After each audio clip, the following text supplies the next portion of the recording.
কালকের বিষয় বলতে আমার কাকিমা ওই মাঠে গেছিল ছাগল নিয়ে, ছাগল চড়িয়ে বাড়িতে এসছে, যে মেঘ হালকা হালকা পড়ছিল, উনি বসছিলেন বাড়িতে, হঠাৎ বজ্রপাত হয় বাড়িতে।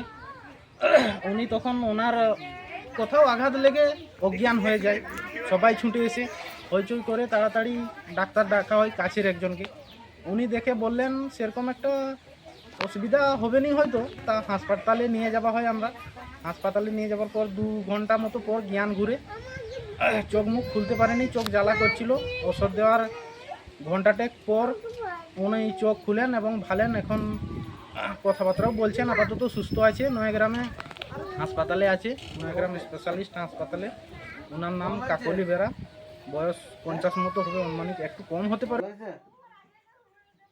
ভয়ে আতঙ্কে সবাই তো এগুলো নিতে পারেনি, আতঙ্কে একটা হয়েছে।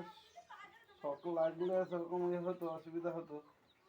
হাত হাত পা দুটো এ করো দেখি, পাটা নাড়াও দেখি, দুটো পাটা নাড়াও না, পাটা পাটা দুইটা